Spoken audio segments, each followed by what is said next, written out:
Hello and welcome to Random Fandom FC, the podcast that explores how you fell in love with your team, your highest high, your lowest low, and anything else I should know. My name's Rob, an Arsenal fan living in the States, and I'll be your host.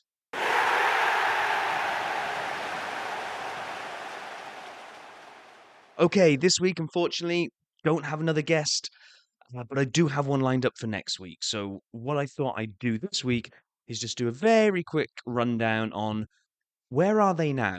We've had 13 clubs covered so far since I started the podcast. So, very quick rundown the teams we've had on and how they're getting on in their respective leagues and what's left up for grabs for the rest of the season. So, starting back on episode 1, we had Jamie, the Hereford FC fan. Right now, season looks like it's come to an end, and Hereford finished just tantalising outside the playoff positions. They finished on 76 points, and Buxton, that took the last playoff spot, finished on 77. I think that's a 46 game league, so that one's all wrapped up and done. Then moving on to episode 2, we had Tony, a Manchester United fan. Now, things aren't looking too great for them in the league table. As of recording, they sit down in 14th spot with 4 games left. Really not going to get any European positions through the league. However, they do have the prospect of actually winning a trophy, still in the Europa League. They play on Thursday away at Athletic Club. So they've still got the prospect of making it through to the final, winning that. If they win the Europa, then they can get into the Champions League that way. So still something to play for. Definitely still something to salvage from the season for them. Next up, we had Mike, who was the Aston Villa fan. Now, of course, Aston Villa have just been knocked out of the FA Cup semi-finals by Crystal Palace this weekend, just gone. So no FA Cup final appearance for them. They were knocked out of the Champions League as well. So right now, really, what's left up for grabs for them is to see if they can get one of the remaining Champions League spots in the Premier League.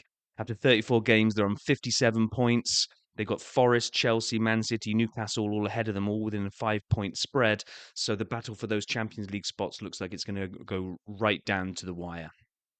Then we had Dan, the Shrewsbury fan. Oh dear, this is the one I feel really bad about. Dan had got a spreadsheet with their path to redemption as the matches they needed to win in order to stave off relegation. It was looking okay. There was a couple of results that still made it look like it was going to be okay after we'd spoken to Dan. But since then, the form has not been brilliant. I think they were the first ones to get confirmed relegated. They are 24th and last, and they will be playing football in League Two next year. So hopefully they can have a run at the title and bounce straight back up. In a complete contrast, next up was Laurie, the Crystal Palace fan. Now, from a league perspective, they're sitting in 12th, nowhere near getting pulled into the relegation fight. That's all done and dusted. Nowhere near being able to get into the European spots. It's a classic mid-table finish. However, bigger prizes are potentially await after they dispatched Villa in the FA Cup semi-finals you just mentioned. I mean, 3-0. Pretty impressive performance. So now they have a date with Manchester City in the FA Cup final to look forward to. Then we had Rob, who was the Oldham Athletic fan. Oldham Athletic are in the National League, and they have pretty much secured. Let me just check the table. It's a 46 game season. They've played 45. And yeah, they're on 70 points. They're inside the playoff positions. They can't get caught by Gateshead. So they're going to have a playoff to look forward to see who will go up and join Barnet to go up. What else do we have? Oh, okay. As the Arsenal fan, this one probably hurts the most. We had John on, the Liverpool fan, and obviously the Premier League was secured this weekend, just gone with a resounding win over Tottenham. Uh, all I can say is at least they didn't win it against us, although that means it didn't even get as far as going to the Arsenal game. But congratulations, Liverpool. You don't fluke a 38 game season. They've been brilliant. They finished head and shoulders above everybody else. And yeah, congrats. And that's probably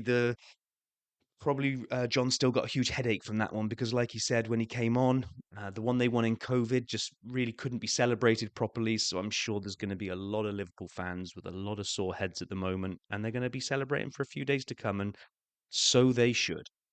Then we had Steve, the Derby fan. Now, I'm not going to say that the podcast has got any kind of influence on things, but since Steve came on, Derby County have been on an amazing run of form, which has seen them lift themselves out of the relegation spots and heading into the final week of the season. They're masters of their own destiny. They sit in 19th on 49 points, Preston below them on 49, Luton below them on 49, then Hull on 48, Plymouth on 46, and Cardiff have been relegated. They're on 44, they can't get out. But you've got a run of five teams there that were all within a few points of each other. The saving grace, I think, for Derby is going to be their goal difference. They're only on -8, whereas people chasing them down, say Plymouth on -36, Luton on -22, Hull on -10, might be enough of a swing there. But it's going down to the wire to see who's going to get relegated. I think Derby are the only ones out of the fighters that have got a home fixture. So fingers crossed. Looks like Derby could live to fight another day in the championship. So we'll be rooting for them, Steve. We'll be keeping an eye out then for the Derby result. Then we had Simon, the Lincoln City fan, that did us some match reports. They are well and truly in mid-table. They're in 11th at the moment on 61 points. Nowhere near the relegation, nowhere near the playoffs. But like Simon said, a good solid season, something to build on for next year.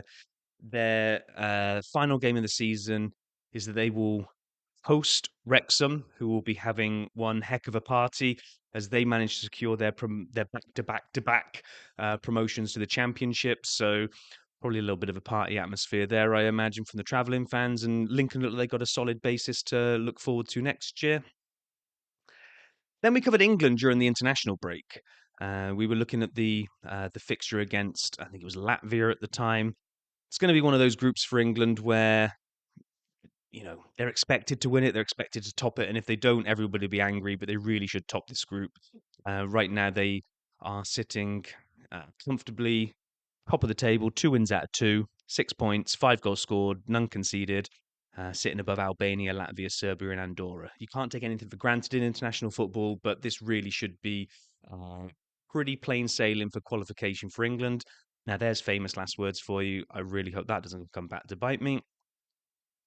Then, then we had Dave, Tottenham Hotspur fan.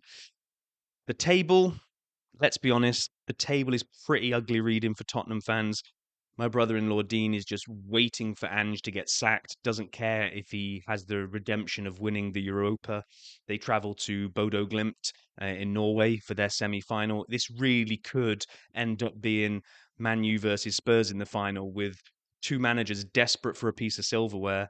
Although, if you believe the rumours, even if Ange wins it, they're going to part company with him in the summer. So it's been an awful season for them in the Premier League, but might still end up with silverware. You never know. Then we had Renato on, and he gave us our first international club to follow for Universitario in Peru. They are going for the title again, and right now they're in good health. They are top of the table, 3 points clear with a game in hand, and currently undefeated. Now that division has only really got going. They're 9 games in, or 10 for some of them, so it's not as the same timeline as say the Premier League and the English leagues that are coming to an end now. But all things considered, good start for Lau, and let's see how they get on with their championship run. Then the last fan that we had on was Chris, Manchester City. Just a bizarre season for Manchester City, given the standards that we associate them with them now. Premier League has been nothing to write home about, although, depending on how results go, they could finish third. If Arsenal fold completely, who knows? They could even finish second. But it's just been a season we don't expect with them. They've got 9 losses already this year, which is just light and day from what we normally expect to see with them. They've got knocked out of Europe, knocked out of the League Cup. So the only thing they can really go for now is the FA Cup, but they're in the final. So it's going to be them against Crystal Palace. So you probably back them as to going into favourites. The recent league game was one of those classic Jekyll and Hydes from Man City. Palace raced into a 2-0 lead, could have made it 3-0 if Eze had stayed on side. And then after that, Man City found another gear and ended up winning, I think it was 5-2. So not quite sure which way the FA Cup final is going to go, but I've said on this podcast before, I'm a sucker for the FA Cup final, so I'm looking forward to that one, and I will be rooting for Crystal Palace. Sorry, Chris. It's remember the what was it, 1990, when Palace beat Liverpool 4-3 in the semi-final, went on to face Manchester United in the final, and just couldn't get it across the line. Back in the day when Ian Wright played for them before coming to Arsenal. So yeah, I'll be cheering on Crystal Palace in the FA Cup final. And that really kind of round out where we are. If we look at kind of the various different predictions we've been making and kind of the results that have happened for teams that have come on the pod, so far we've had 13 teams that we featured. And as we followed those teams along, they've won 9, lost 3, drawn 1. Not a bad set of results. So I'm going to say that the pod is it's definitely a good luck omen in the main. Sorry, Shrewsbury. From a prediction perspective, we're pretty good at predicting the results. When we kind of look at whether the fans that have come on have said their team's going to win, draw, or lose, uh, where have we had at 13 episodes? We've got 4 wrongs. And I've been the same, actually. No, actually, 3 wrongs. Just saying. Just saying that my predictions have outdone them there. But from scores, as you would expect, we've only actually nailed it twice. Mike predicted that Villa would beat Spurs 2-1, and that was indeed the score.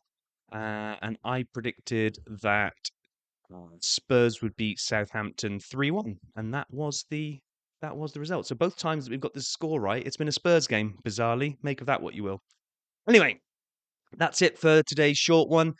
Do have a guest lined up for next week and hopefully for a couple of the weeks that follow after that. But like I've said before, this pod solely relies on folk to come on to tell their stories. So please come on.